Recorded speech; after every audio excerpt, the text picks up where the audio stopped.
Okay, today we're going to talk about quadratic equations.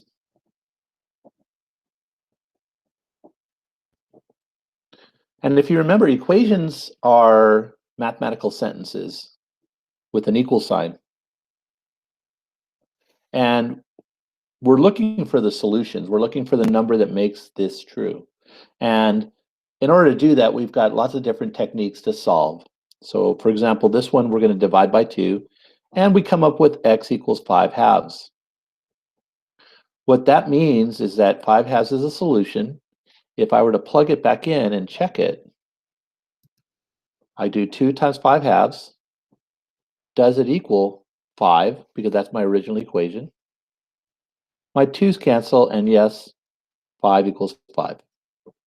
So when we're solving equations, we want to find the solutions, find the numbers that make the sentence true. Okay?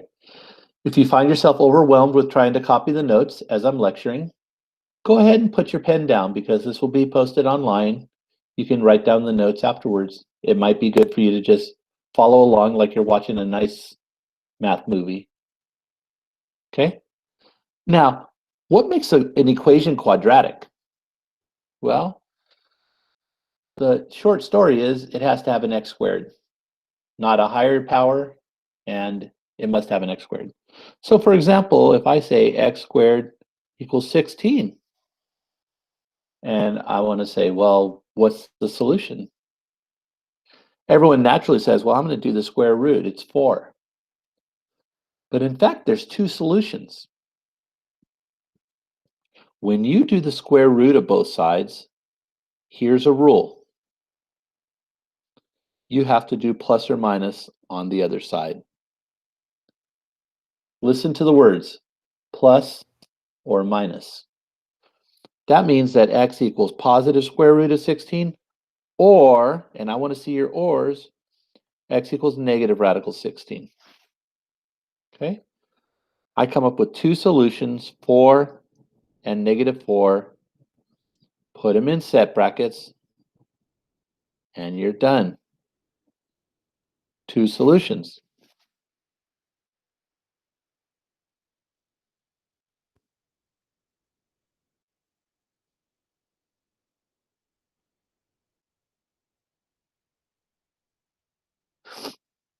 This is called solving by the square root method.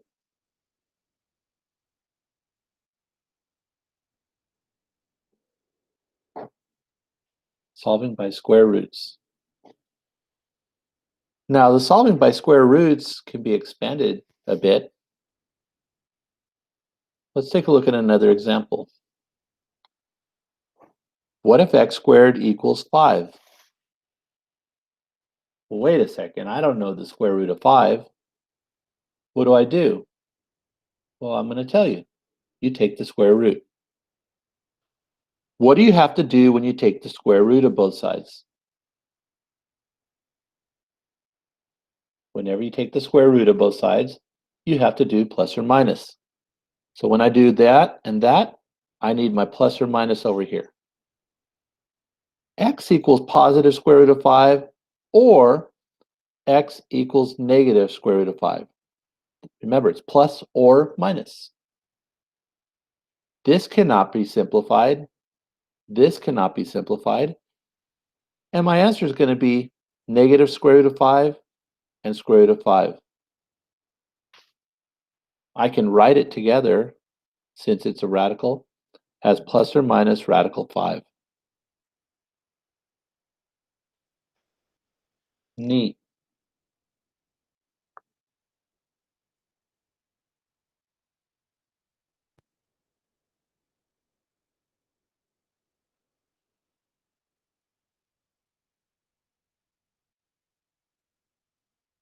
Be sure to pin my video so you can see it more clearly on your screen. Click on my name so you can see the video full screen. You can also go to the 3 dots and change your view, which can make the presenter or the person speaking be full screen. Okay. Let's continue with similar related examples. What if I have a number in front? Well, every time we have just one term and one constant, we're going to be doing the square roots. Now, it's nice to get rid of the 3, divide both sides by 3 before you begin the square rooting. I now have x squared equals a number. This is exactly like the one earlier with x squared equals 5. We're going to square root both sides, but you have to do plus or minus. When you square root a fraction, remember that you separate the square roots. So I'm going to separate the plus or minus, and I'm going to separate the square roots. I get x equals square root of 14 over square root of 3, or x equals negative square root of 14 over square root of 3. There's my plus or minus. Now to simplify this, I multiply top and bottom by radical 3. We don't want the denominator to be irrational. This gives me square root of 42 over 3. Square root of 42 cannot be simplified. I've already done the factor tree in my head. Okay? And over here, it's the same thing, but negative. You can check that out for yourself. So my answers are plus or minus radical 42 over 3. Whenever we have a radical like this for a single square root, we can do plus or minus. Sometimes we actually have to write out the 2 different items.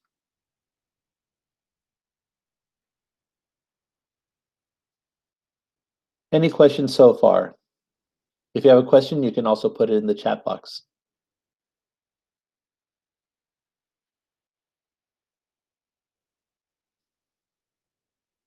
You notice I pause after every problem. Okay. What if we have a problem like this?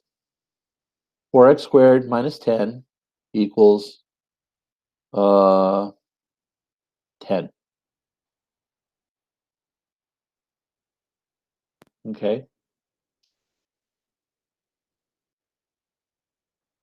Now, once it gets complicated like this, here's what we do. We always want to make a 0 on one side. So I'm going to subtract 10 from both sides of the equation. And I'm going to put my quadratic equation in standard form. You guys remember that from last year. You've got the A, the B, and the C, just like if you were going to do quadratic formula. Now I have to look at it. And remember earlier what I said. If you have an x squared term and a constant, we're going to use square roots. To use square roots, I want to get the x squared by itself. Let's add 20 to both sides.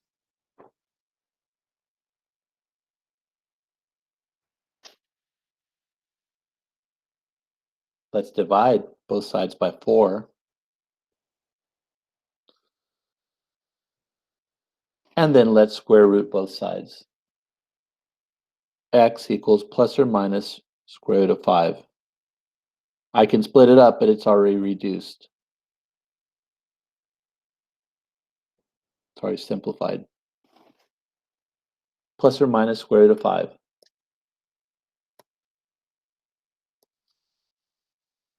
So solving by square roots is the method we do when we have an x squared term, but no x term. Okay. Solving using square roots is what we do when there's an x squared term, quadratic term, but no x term, no linear term. I'm moving it up. Okay. Solving using square roots is what we do when there's an x squared term, but there's no x term. Okay, and we saw that having that x squared term can be kind of tricky, like this one. I've got an x squared term and a bunch of numbers. Or it can be very simple, like the first example, which was x squared equals 16. I have a question. Yes. Can you just like subtracted 10 in the beginning? Yes. Yeah. Okay. The reason I didn't do that is because we want to get in the habit. Whenever we have a quadratic equation, we solve it by getting a 0 on one side. It's very different than the linear equations we were doing before. On the very, very first example, we had 2x equals 5.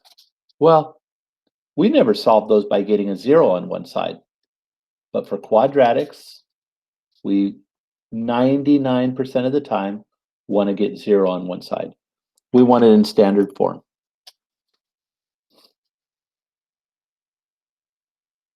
Once you see your own shortcuts, you go ahead and do them. Okay, can I remove this page?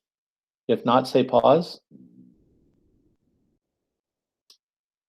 Or type pause. All right. Let's go on. So what happens when we have that x term? Well, let's talk about something first, something called the zero product property.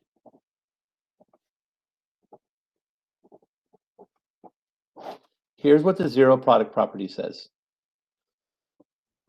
If two things are multiplied together to equal 0, a product of 0, one of them must be 0.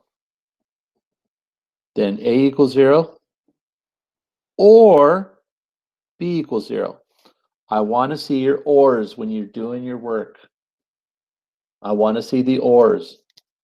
Draw a nice or right in the middle with an underline. Okay? Let's see how this works real quick. If I say x plus 2, x minus 3 equals 0, I can see I have the product of two parentheses. By the zero product property, one of these parentheses must equal 0. So I'm going to write x plus 2 equals 0, or x minus 3 equals 0. Now, if x plus 2 equals 0, that means that x equals negative 2. If x minus 3 equals 0, that means that x equals 3. I have two solutions. Put them in set brackets. And there's your answers. Negative 2 and 3.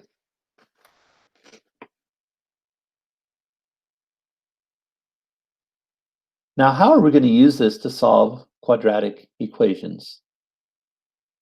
I'm going to show you.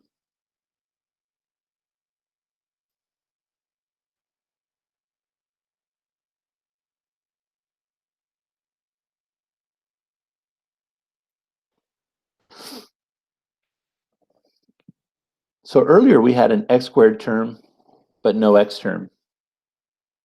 Now we're going to have an x squared term and an x term, but no constant. Let's solve 4x squared minus 10x equals 0. Okay? Everyone pause and watch this for a second. So what you want to do is factor here. And the most important thing to factor is the x. You can also factor out a 2, but let's just worry about the x, because we want to make a product. I have a product now. Here's the first thing, and this big parentheses is the second thing. There's an imaginary times in between. When I have a product equaling 0, I apply the zero product property. That means that the first factor equals 0, or, and I want to see your ors, the second factor equals 0. This is already simplified. Here we add 10. We have 4x equals 10. Then you divide by 4. And I get x equals 5 halves. I have two solutions, 0 and 5 halves. Answers go in set brackets because that's the solution set. I'll pause for a second while you check it out. Internalize that. Does anyone have a question on it?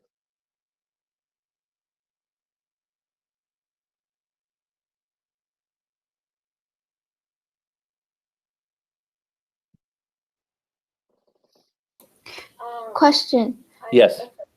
What if the negative 10x was a Mhm. fraction? How would we solve that? Okay. You mean like 2/3 x or something like that? Yeah. Okay. I'll do an example like that right now.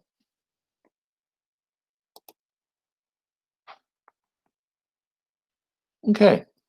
Let's go up here and let's say, and don't get scared of this. It really doesn't matter what numbers there are as long as you follow the rules. Watch this one. Pi x squared minus 4/9 x. Ready? First step is to factor out an x.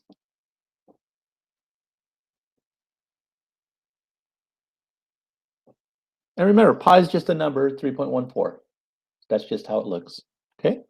I now have a product equaling 0. Let's apply the 0 product property. Either x equals 0 or pi x minus 4/9 equals 0. Okay, well, take the 4/9 across. I get pi x equals 4/9. Sorry, ignore this. How do I get rid of a pi? Well, I got to multiply by the reciprocal. And I do the same thing over here. My second answer over here is 4/9 pi. It might look weird, but it's really not. It's just a number. All numbers are created equal. 0, 4/9 pi.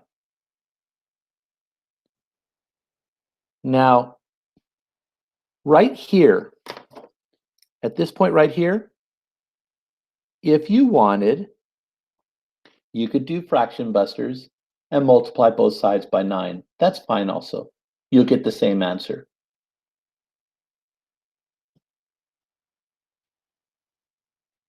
Does that answer your question? Yes. Do you want another example with a fraction? Well, let's do one with two fractions. How about this one? Solve, and I'm going to give you guys a second to do this one.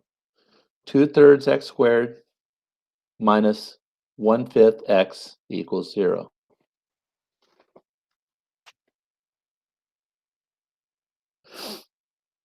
There's no single way to do this. There's several ways. Which way is most comfortable for you? What's the first thing you would do?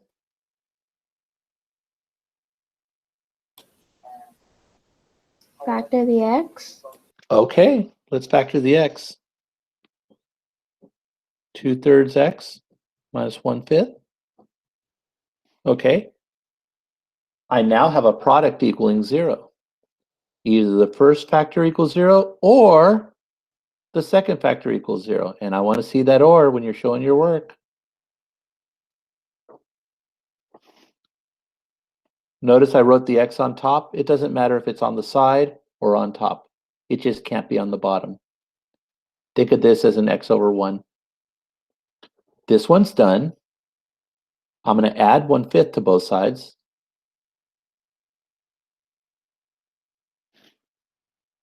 Okay.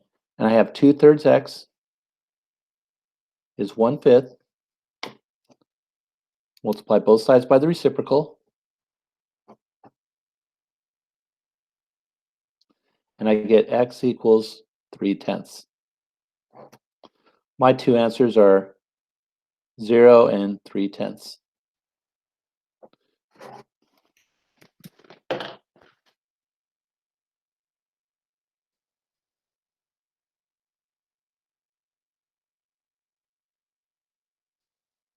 Any questions?